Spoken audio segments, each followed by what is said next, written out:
तो बाजार में आजकल एंथम बायोसाइंसेज आईपीओ की काफी चर्चा है ना? हाँ, बिल्कुल। काफी गहमा-गहमी है। तो आज हम इसी आईपीओ को थोड़ा गहराई से देखेंगे।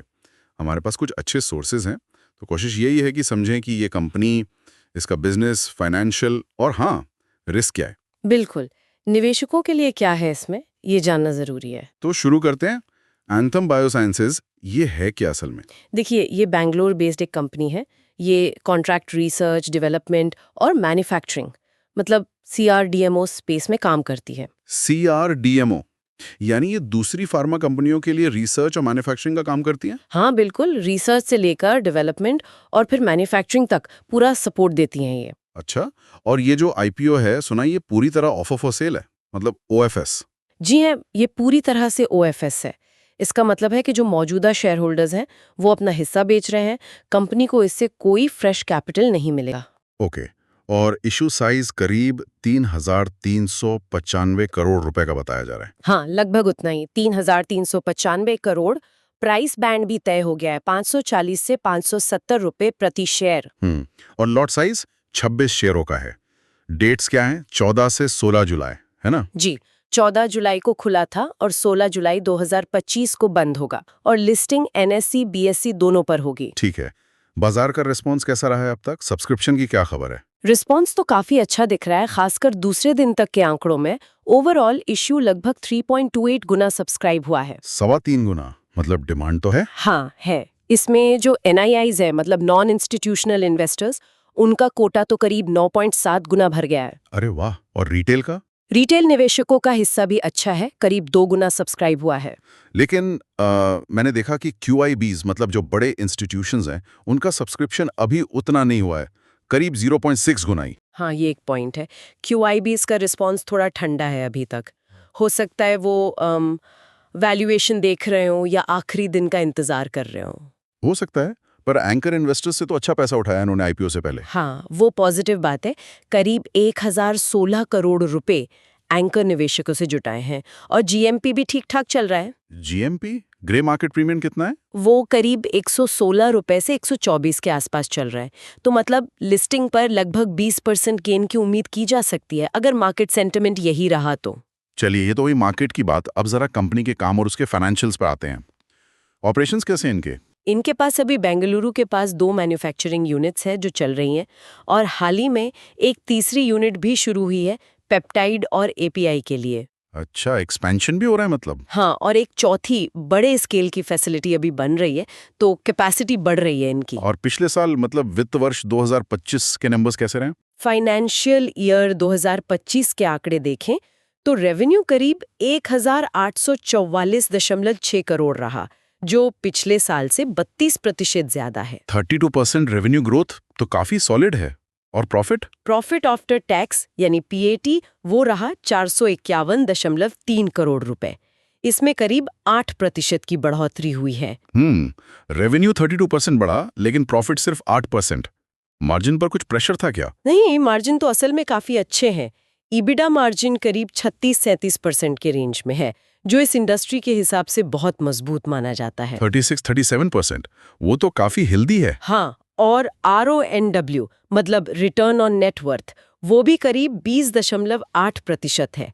तो प्रॉफिट ग्रोथ थोड़ी कम, शायद एक्सपेंशन कॉस्ट या किसी और वजह से हो सकती है, पर ओवरऑल मार्जिन प्रोफाइल मजबूत है। और इनका मेन बिजनेस यही CRDMO वाला है। कितना रेवेन्यू आता है इससे? हाँ, मेन बिजनेस यही है। करीब 81-82% रेवेन्यू इसी सीआरडीएमओ सेगमेंट से आता है। इनके क्लाइंट्स भी काफ़ी हैं, 675 से ज़्यादा, और 8,000 से ज़्यादा प्रोजेक्ट्स पूरे कर चुके हैं। और रेगुलेटरी अप्रूवल्स वगैरह FDA कंप्लाइंट है? जी हाँ, वैश्विक ऑर्डर्स और FDA कंप्लायंस वगैरह सब है इनके पास। तो फंडामेंटल्स तो मजबूत दिख रहे हैं, लेकिन एनालिस्ट वैल्यूएशन को लेकर क्या कह रहे हैं? महंगा तो नहीं है ये इशू? हाँ, देखिए, वैल्यूएशन एक ऐसा पॉइंट है जिस पर काफ़ी चर्चा हो रही है। अगर FY25 की कमाई जो करीब 8 रुपए 4 प्रति शेयर आती है, उसके हिसाब से देखें तो पीई रेशियो काफ़ी हाई है, कितना? करीब 67 से 71 गुना के बीच। 67 से 71, ये तो काफी ज्यादा लगता है।